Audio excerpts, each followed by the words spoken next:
Hello and नमस्कार दोस्तों, Vagad academy के यूट्यूब चैनल में आप सब लोगों का स्वागत है। हमारी इंडियन पॉलिटी की सीरीज चल रही है, उसमें हम भारतीय संविधान की अनुसूचियों को आज पढ़ेंगे। तो देख लेते हैं भारतीय संविधान की अनुसूचियां। भारतीय संविधान में कुल 12 अनुसूचियां हैं, किंतु मूल संविधान में अनुसूचियों की संख्या कितनी थी? 8 थी। प्रथम अनुसूची राज्यों व संघ शासित प्रदेशों के नाम व सीमाएं। सभी राज्यों के 28 राज्य और 8 केंद्र शासित प्रदेशों के नाम और उनकी सीमाएं कौन सी अनुसूची में दी गई हैं? पहली अनुसूची में दी गई हैं। दूसरी अनुसूची में क्या है? संचित निधि पर भारित वेतन।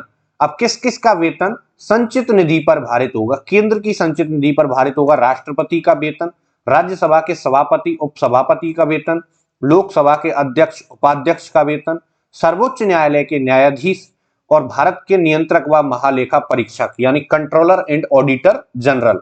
अब उच्च न्यायालय के न्यायाधीशों को पेंशन संघ की संचित निधि से दी जाती है। वेतन कहां से मिलेगा? वो राज्य की संचित निधि से मिलेगा, और उच्च न्यायालय के न्यायाधीशों को पेंशन संघ की संचित निधि से दी जाती है। अब राज्य की संचित निधि पर राज्यपाल का, विधान परिषद के सभापति और उपसभापति जहां पर विधान परिषद होती है, विधानसभा के अध्यक्ष और उपाध्यक्ष का, और उच्च न्यायालय के न्यायाधीशों का राज्य की संचित निधि पर भारित होगा। दूसरी अनुसूची में इनका उल्लेख किया गया है। तीसरी अनुसूची में इसमें विभिन्न उम्मीदवारों द्वारा लिए जाने वाली शपथ के प्रारूप दिए गए हैं। शपथ कौन कौन लेगा? देखो, सांसद का जो उम्मीदवार होगा वो लेगा, जो चुनाव लड़ना चाहता है, जो चुनाव के लिए एलिजिबल है वो व्यक्ति, सांसद का जो उम्मीदवार होगा वो तीसरी अनुसूची के अनुसार शपथ लेगा। उसके बाद जो व्यक्ति सांसद बन जाएगा, चुनाव जीतने के बाद भी वो सांसद की शपथ लेगा। उसके बाद सांसदों में से कुछ व्यक्तियों को मंत्री बनाया जाता है, तो मंत्री भी शपथ लेंगे। सर्वोच्च न्यायालय के न्यायाधीश भी शपथ लेंगे, और भारत का नियंत्रक एवं महालेखा परीक्षक, और जो कि सर्वोच्च न्यायालय के न्यायाधीश की ही शपथ लेता है, कौन? कैग। इन 5 व्यक्तियों की शपथ तीसरी अनुसूची में दी गई है केंद्र में। अब राज्य में किनकी? MLA, MLC, member of legislative assembly, member of legislative council. ये उम्मीदवार है जो चुनाव लड़ेगा एमएलए का, और जो एमएलए का चुनाव जीत जाएगा वो भी शपथ लेगा। उसके बाद मंत्री बनेगा राज्य में वो भी, और उच्च न्यायालय के न्यायाधीश। इनकी शपथ तीसरी अनुसूची में दी गई है। आपसे डायरेक्ट सवाल पूछा जा सकता है कि तीसरी अनुसूची में किस किस की शपथ दी गई है। अब चलते हैं, देखो, राष्ट्रपति की, राज्यपाल की और उपराष्ट्रपति की इसमें शपथ नहीं है। वो कहां है? अनुच्छेद 60 में राष्ट्रपति की शपथ का प्रावधान है। उसके बाद अनुच्छेद 69 में उपराष्ट्रपति की शपथ का प्रावधान है। अनुच्छेद 159 में राज्यपाल की शपथ का प्रावधान है, और राज्यसभा के सभापति, उपसभापति तथा लोकसभा के अध्यक्ष व उपाध्यक्ष के लिए अलग से कोई शपथ नहीं होती है। वो किसकी शपथ लेंगे? सांसद की ही शपथ लेते हैं। चौथी अनुसूची में क्या है? राज्यों व केंद्र शासित प्रदेशों के लिए राज्यसभा में सीटों का आवंटन। किस राज्य के लिए राज्यसभा में कितनी सीटें मिलेंगी? तो राजस्थान के लिए जैसे 10 सीटें हैं, उसी हिसाब से हर राज्य के लिए अलग अलग सीटें चौथी अनुसूची में इनका आवंटन दिया गया है। पांचवी अनुसूची में अनुसूचित व जनजातीय क्षेत्र के प्रशासन तथा नियंत्रण से संबंधित प्रावधान है।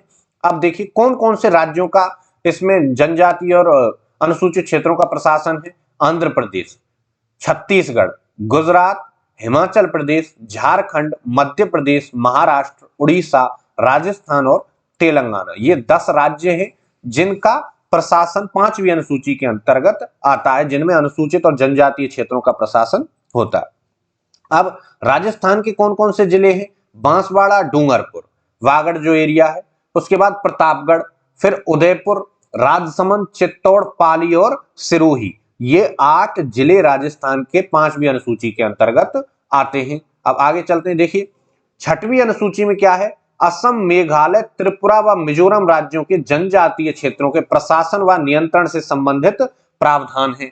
कौन सी अनुसूची में है? 6वीं अनुसूची में है। 7वीं अनुसूची में संघ व राज्यों के मध्य विषयों के माध्यम से शक्तियों का विभाजन। संघ सूची में देखो, आरंभ में 97 विषय से 97 विषय थे, बाद में अब वर्तमान में कितने हैं? 98 हो गए हैं। राज्य सूची में 66 विषय है आरंभ में, और वर्तमान में कितने हो गए हैं? 59 हो गए हैं। संवर्ती सूची 47 विषय थे आरंभ में, और अब हो गए हैं 52। मतलब संघ सूची इन विषयों पर केवल केंद्र सरकार कानून बना सकेगी, राज्य सूची इन पर केवल राज्य सरकार कानून बना सकेगी, समवर्ती सूची पर राज्य और केंद्र सरकार दोनों कानून बना सकेंगी। अब 42वें संविधान संशोधन 1976 द्वारा 5 विषय राज्य सूची से हटाकर समवर्ती सूची में जोड़े गए। कौन कौन से? वन, वन्यजीव, नापतोल की इकाइयां, न्यायिक प्रशासन और शिक्षा। पांचों आपको याद रखने बहुत ही इंपॉर्टेंट है। अब 8वीं अनुसूची में संविधान द्वारा मान्यता प्राप्त भाषाएं दी गई हैं। 8वीं अनुसूची में कौन कौन सी भाषाओं को मान्यता प्राप्त प्रदान की गई है? मूल रूप से 14 भाषाएं थी और वर्तमान में कितनी हो गई? 22 हो गई। 14 कौन कौन सी थी? असमिया, बांग्ला, गुजराती, हिंदी, कन्नड़, कश्मीरी, मलयालम, मराठी, उड़िया, पंजाबी, संस्कृत, तमिल, तेलुगु और उर्दू। ये 14 भाषाएं मूल रूप से थी। अब 2011 में एक संशोधन किया गया कि उड़िया का नाम बदल करके ओडिया कर दिया गया। क्या कर दिया गया? ओडिया।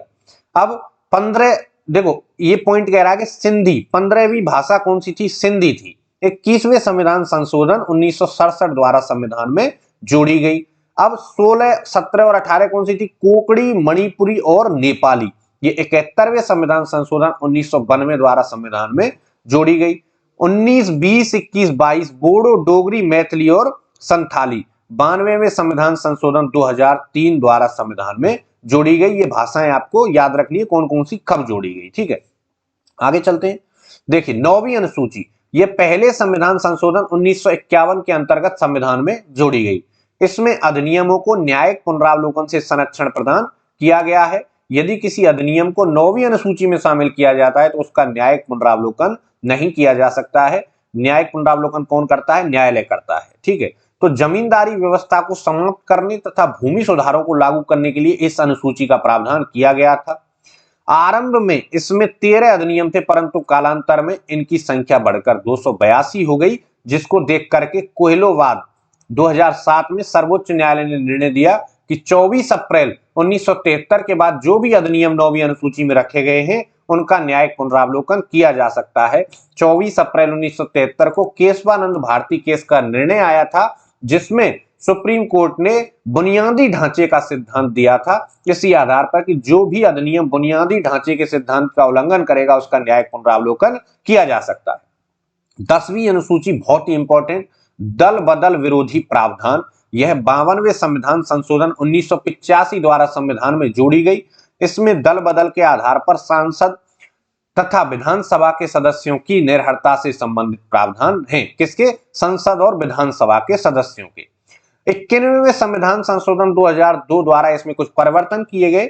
यदि कोई सदस्य या व्यक्ति दल बदलता है तो उसकी सदन की सदस्यता समाप्त हो जाएगी। किसी दल के 2/3 सदस्य एक साथ दल बदल कर सकते हैं। निर्दलीय सदस्य किसी दल में शामिल नहीं हो सकता है। जो व्यक्ति निर्दलीय चुनाव लड़ाए वो किसी दल में शामिल नहीं हो सकता है। मनोनीत सदस्य 6 माह के अंदर किसी दल में शामिल हो सकते हैं, 6 माह के बाद नहीं हो सकते हैं। यदि कोई सदस्य व्हिप का उल्लंघन करता है तो 15 दिन के भीतर दल उसे क्षमा नहीं करता है तो वह दल बदल का दोषी माना जाएगा। ये इंपॉर्टेंट पॉइंट है। आगे 11वीं अनुसूची, यह पंचायत से संबंधित प्रावधान इसमें है।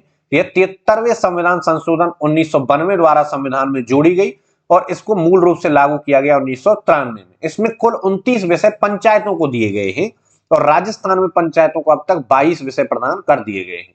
12वीं अनुसूची, इसमें नगरीय निकायों को दी गई शक्तियों व उत्तरदायित्वों का उल्लेख है। इसमें कुल 18 विषय है। 74वें संविधान संशोधन 1992 द्वारा यह 1993 में जोड़ी गई, मतलब अधिनियम 1992 में आ गया था और इनका जोड़ना कब हुआ? 1993 में हुआ। अब देखिए ये क्या है, संविधान के अनुच्छेद 40 में जो ग्राम पंचायतों का गठन नीति निर्देशक तत्वों में दिया गया था उसका इंप्लीमेंटेशन हुआ था कब? 1992 में। अब देखो सवाल देख लेते हैं इसके। महत्वपूर्ण पदाधिकारियों के वेतन, भत्ते, पेंशन संविधान की किस अनुसूची से संबंधित है? तीसरी अनुसूची, 10वीं अनुसूची, दूसरी अनुसूची, पहली और 5वीं? बताओ। देखो तीसरी अनुसूची में क्या दिया गया है? शपथ दी गई है। और पहली अनुसूची में नाम दिए गए हैं केंद्र और संघ शासित प्रदेशों के।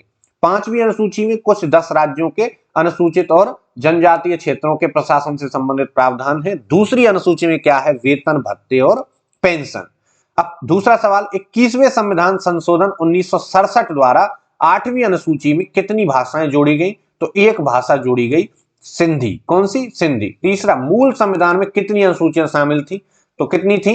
8 अनुसूचियां मूल संविधान में शामिल थी, वर्तमान में कितनी हो गई है? 12। अब देखते हैं चौथा, 96वां संविधान संशोधन 2011 किस अनुसूची से संबंधित है? चौथी, पांचवी, आठवीं और सातवीं। चौथी अनुसूची में क्या दिया गया है? राज्यसभा में सीटों का आवंटन। पांचवी अनुसूची आपको बता ही दिया, अनुसूचित और जनजातीय क्षेत्रों का प्रशासन। आठवीं अनुसूची में भाषाएं और सातवीं अनुसूची में शक्तियों का पृथक्करण। अब भाषाओं में उड़िया का नाम बदलकर ओडिया किया गया था 96वां संविधान संशोधन 2011, ये आपको याद रखना है। 52वें संविधान संशोधन 1985 द्वारा भारतीय संविधान में किस अनुसूची को शामिल किया गया? तो 10वीं अनुसूची को 52वें संविधान संशोधन 1985 द्वारा शामिल किया गया।